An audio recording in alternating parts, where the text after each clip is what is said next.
सबाई जखन एक गेजेट मेने परीक्षाय बसेছি তখন কিন্তু আমাদের সেই গেজেটের রুলসের মধ্যে দিয়ে চলতে হবে। সুপ্রিম কোর্টের অবজারভেশনে থাকা একটা ম্যাটারকে হাইকোর্টে নিয়ে এসে আরও তাদেরকে বিভ্রান্ত করে এই প্রক্রিয়াটাকে আবার কালিমালিপ্ত করে কলুষিত করে আরও দীর্ঘায়িত করতে চাইছে।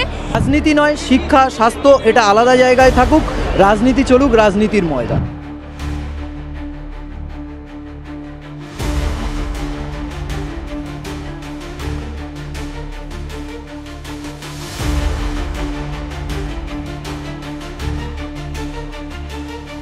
বিনা দোষে আমাদের চাকরিটা চলে গিয়েছিল, আমরা এই পরীক্ষা দিতে চাইনি।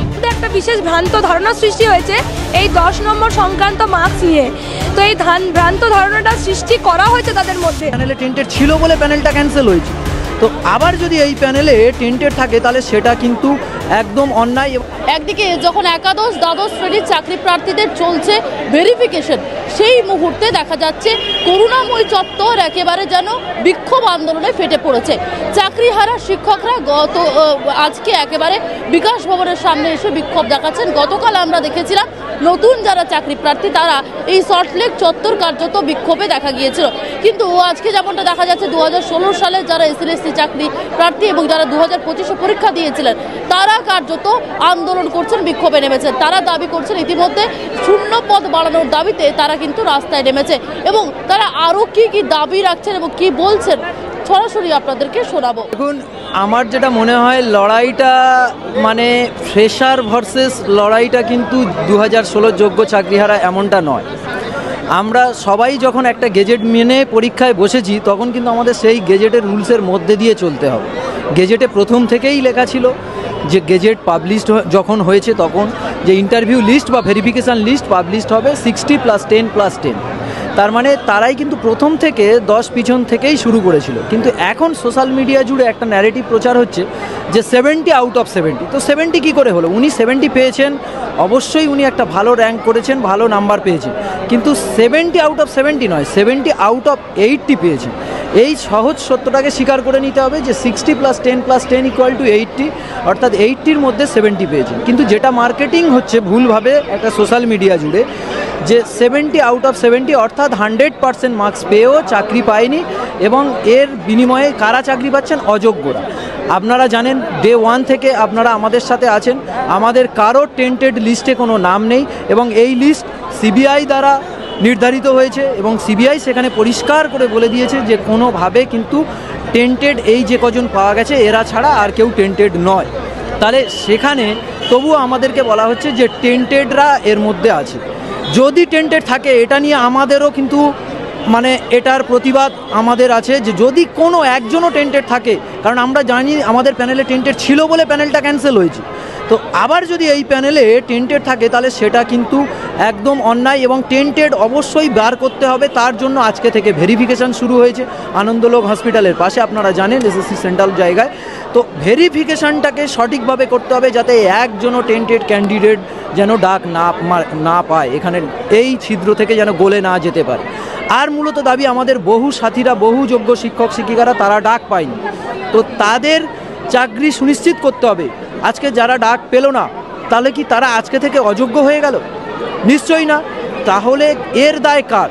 এর দায়টা নিয়ে আমাদের বর্তমানে শিক্ষামন্ত্রী এবং বিকাশ ভবন এবং এসএসসি চেয়ারম্যান সবাইকে মিলে একটা সিদ্ধান্তে আসতে হবে যে যাতে আমাদের উপযুক্ত ভ্যাকেন্সি বৃদ্ধি হয়ে তাতে ফ্রেশারদেরও মঙ্গল হবে এবং আমাদের যারা যোগ্য শিক্ষক শিক্ষিকারা আছেন যারা ডাক পাননি তাদেরও মঙ্গল হবে। তাই লড়াইটা ভ্যাকেন্সি বৃদ্ধি নিয়ে হোক।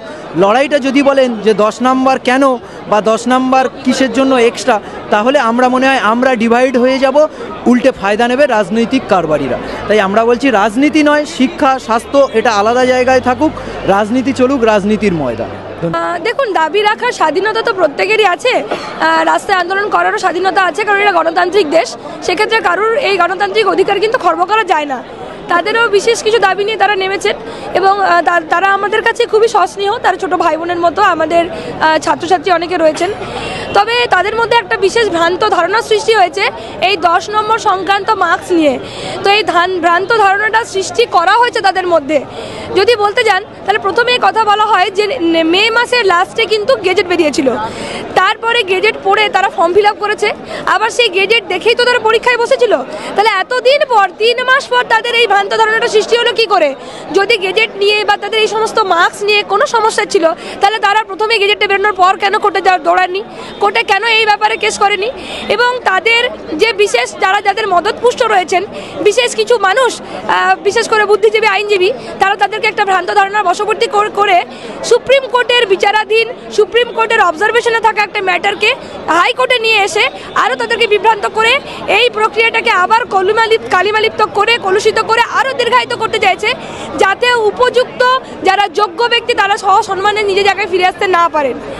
তারা তাদের এই যে একটা ষড়যন্ত্র, এই ষড়যন্ত্রের মাধ্যমে প্রথমেই চেয়েছিলেন যে 2016 সালের এই পুরো প্যানেলের অন্তর্ভুক্ত যারা যোগ্য তাদেরকে জীবনকে ধূলিসাৎ করে দিয়ে তাদের ওই লাশের উপরে রাজনীতি করবে।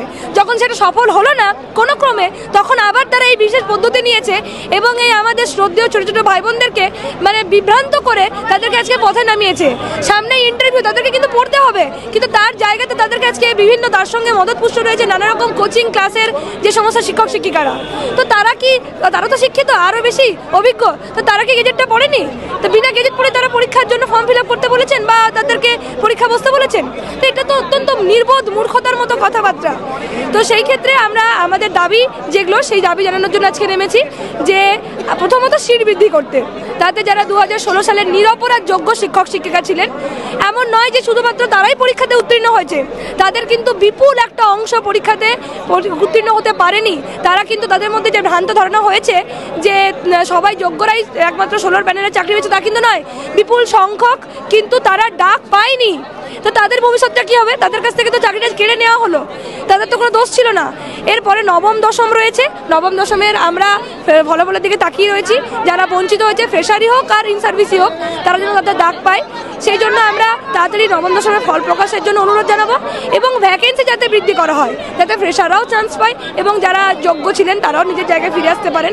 এছাড়াও সেকেন্ড ফেজ কাউন্সিলিংয়ের জন্য আমরা কিন্তু আবেদন জানাবো, যাতে এর পরবর্তীকালে বাকিরাও কেউ বঞ্চিত না হয়। তাদের ভেরিফিকেশনের জন্য কল করতে হবে, সেকেন্ড ফেজ ভেরিফিকেশনের জন্য ডাকতে হবে, নবম দশমের ফল দ্রুত প্রকাশ করতে হবে, সমস্ত যোগ্য শিক্ষক শিক্ষিকাদের চাকরি সুনিশ্চিত করতে হবে। এই দাবিতেই আজকে আমরা রাস্তায়।